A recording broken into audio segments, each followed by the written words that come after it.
Welcome to Gateway to Phoenix. I'm Phoenix City Councilman Bill Gates. On this segment, we're going to talk about water, but more importantly, water conservation. You know, we live in a desert, and saving water and using it wisely is the right thing to do. But it also helps out the bottom line. When residents save water, they save money on their monthly bills. The City of Phoenix has some great tools to help people cut their water use. Joining us today is Water Resources Specialist Tina Sleeper to tell us more about how we can save water. Tina, thanks for joining us. Thank you for having me here. So how long have you been working with the City of Phoenix Water Department? I joined the team in October of 2014.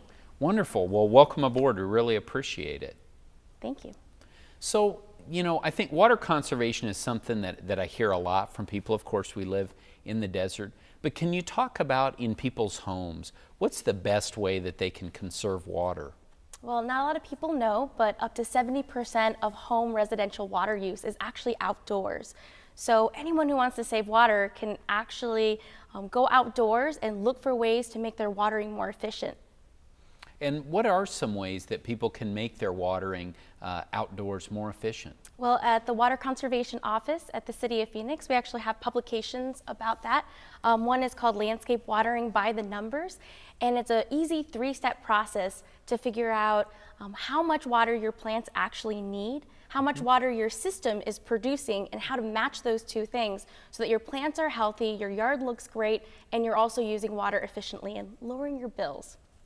Well, that's great. I think, you know, most of us are not experts in these things, and we are all kind of trying to guess how much water we need for different plants that we might have in our yards. So that really seems like a great resource. Is that something that's available also online, or? Yes, you can actually go through phoenix.gov/water services, and you can order, or anybody can in the City of Phoenix can order a copy to be sent to their homes. Great. And then what are maybe some of the less obvious things that people are doing in their homes that are wasting water? Well, the EPA has the statistic about leaks in the home. That's just astounding. 10,000 gallons on average is what homes lose just to leaks and waste that happen continuously. Seems small, but they add up really quick. So we also have publications that help with finding out the leaks that are draining your home budget. The toilet is one example. It can be a very small leak, take anywhere from $10 to $20 to fix, usually with a toilet flapper. You can find out with food dye. You can put food dye in your tank and just wait 15 minutes, see if any of that water comes out in your bowl. That's one little way, an example of how you can stop a leak from adding up in your bills and stop that water waste as well. That's great. You know, that's not an obvious one, but like you're saying, I mean, you know, there's the toilet's always going and things like that, and that could really make for a big savings over a decent amount of time. Yes, exactly. So, and then I know you get out in the community and really try and educate folks about water and conserving water. What are some events that you have upcoming in the next couple of months? Well, April's an exciting month. It's Water Awareness Month as well as Earth Month. And there are actually events happening all over the valley. Here in Phoenix, we have several Earth Day events, including an Earth Day event at the Phoenix Zoo. We have an event at Phoenix Renews by Indian Steel Park.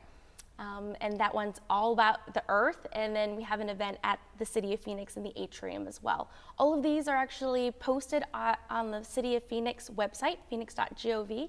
You can also check out waterawarenessmonth.com, where events all over the valley are listed. Super.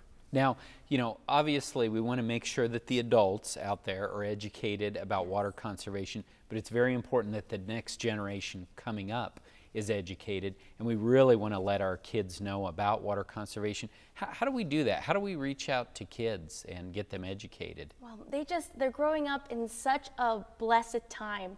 They don't have to, the water just comes to them. They don't have to go and haul it. They don't have to think about it. So we try to keep it fun, keep water consciousness and awareness through events, through fun mascots and interesting things that can get them engaged in water. Fun mascots. So I like mascots. Do we have, what kind of a fun mascot are you talking about? Well, water conservation. Oh! Look Who's this? who we have here. This is Wayne Drop. Wayne Drop. Wayne Drop, thanks for coming today. Wayne, it's good to meet you. Well, thank you so much for what you're doing, Wayne. Now, talk to me about where, what events Wayne might go to or where we might see him.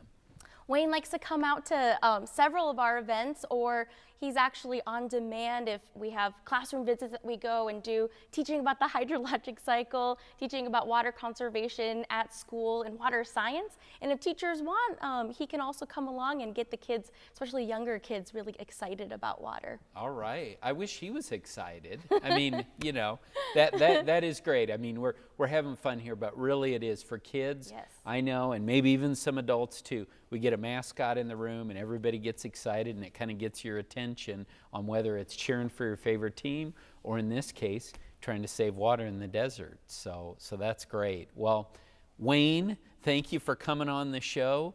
Tina, thank you so much for being here, and thanks for what you're doing to educate both kids and adults to water, use it wisely. Well, you're welcome, and thank you for having us on the show. Thanks so much. Thanks for joining us for this segment of Gateway to Phoenix. If you have questions or comments about today's show or anything else related to the city, please contact my office or visit my website at phoenix.gov/District 3. You can also connect with me on Facebook, Twitter, or now on Instagram. We'll see you on the next Gateway to Phoenix.